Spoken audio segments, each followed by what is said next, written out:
when you have a situation where people feel that they're being lied to, people feel that they the news is being censored, and you have some young girls being stabbed to death, and the media, the BBC, basically says that the person that killed these children and maimed the other ones was somebody was born in Wales.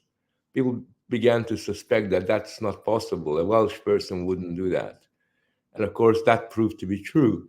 And it just kind of reinforced the feeling that when you have uncontrolled mass migration, which is getting greater and greater day by day, a lot of people feel uneasy and feel that their views and their opinions is not taken seriously. They feel that every time they open their mouth, they get accused of being xenophobic or racist or something like that.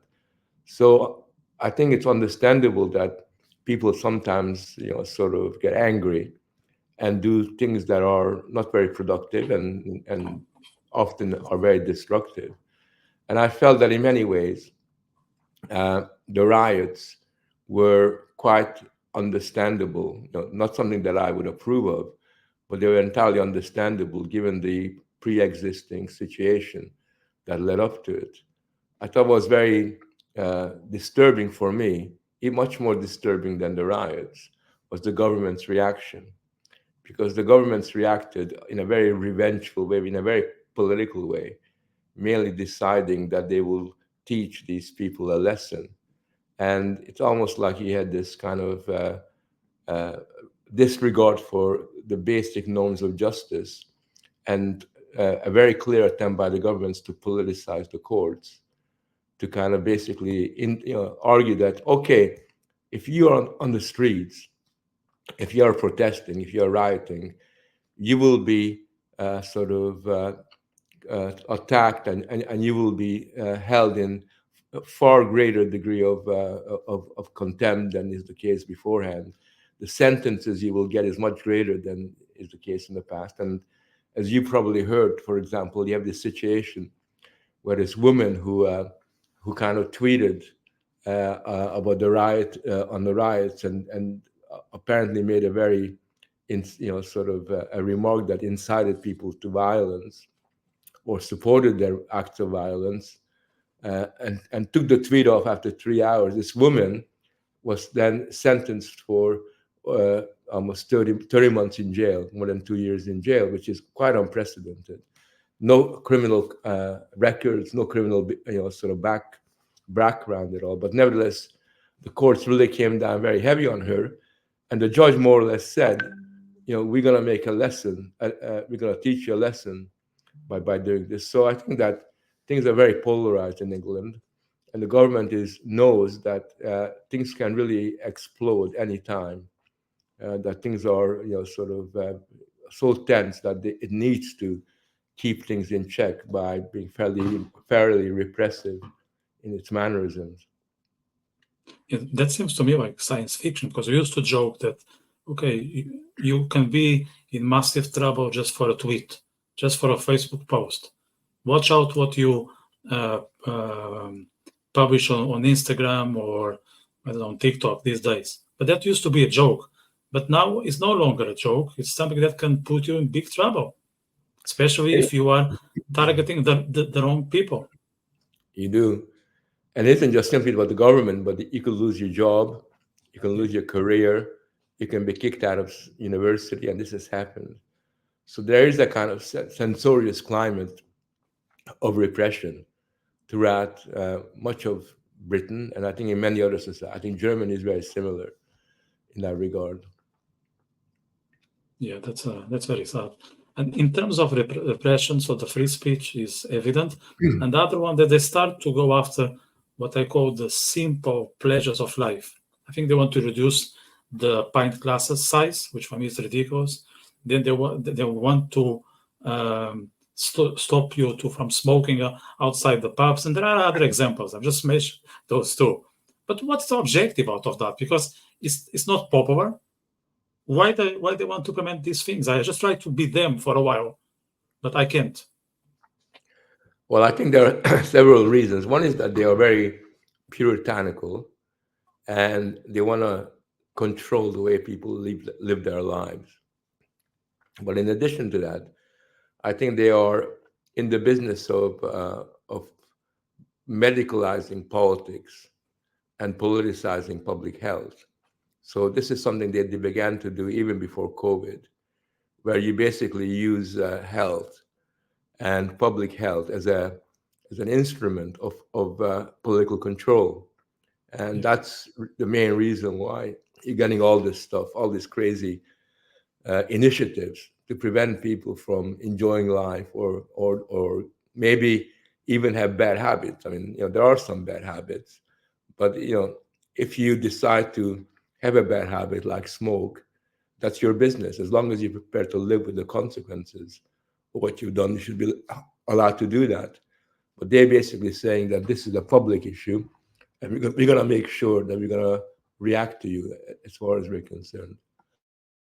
That sounds to me like the communist rhetoric. Like we're going to look after the public sphere.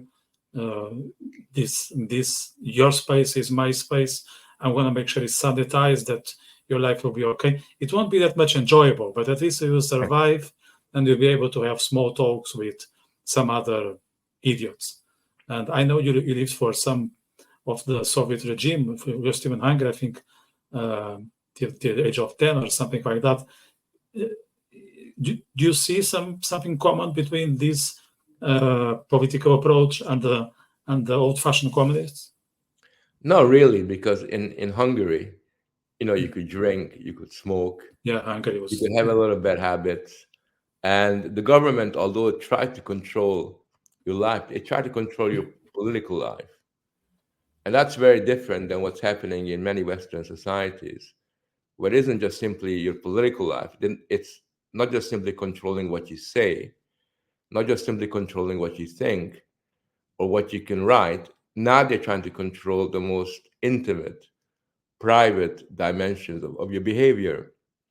And so, in many ways, I think that the police and the public health officials are much more intrusive than the totalitarian system that my family lived under in communist Hungary. That was pretty bad. I'm not saying there's anything good about it, but yeah, the idea that somehow they would not allow people to smoke, it's unthinkable. I mean, they were smart enough to know that people need to have their own private hobbies, their private addictions. This is just a normal part of our lives. But what we have now is something that is a kind of soft totalitarianism. But even though it's a soft form of totalitarianism, its consequences are pretty dangerous. yeah. Do you think they are using fear as a repression mechanism and linking this to the public health? They are, yeah, and they are trying to use health as a medium of controlling people. Because if people feel that they're not strong, if they feel that they kind of lack the power to take control, then they become much more like a patient rather than a citizen. And what I argue is happening with this focus on medicalizing public life is that people are increasingly begin to resemble patients or would be patients rather than robust, active citizens. And it seems to me that the public response has been quite passive, and you probably are in a privileged position to observe the changes because you were in university for decades. Have you observed like a massive difference between, let's say, your first students and the last ones? And if you see some changes, what were those? Well, it's a different world. I think that universities were different. We expected more from students. We expected them to read more books than we do now. We put more pressure on students than we do now. The exams are more difficult than they are now.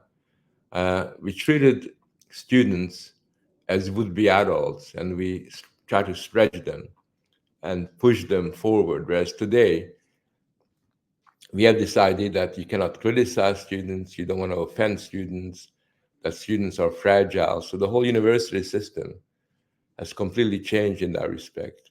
And and students are treated like as if they're children. We infantilize 18, 19, 20, 21-year olds as if they're just young kids instead of doing the opposite. And that leads to a situation where university graduates come out, and instead of imagining that they're adults, they are just simply biologically mature individuals who are still living the life, a very childish life of what we call in English extended adolescence. It's almost like they become like Peter Pan, adolescents into the indefinite future, and that's been a very big change in my lifetime, uh, because it means that the generations that are coming through now have not had the experience of gaining the kind of strength they need to become independent minded, independent thinking, self sufficient. They're much more reliant on expert, much more reliant on therapy. They're much more reliant on other specialists to help them make their way in the world.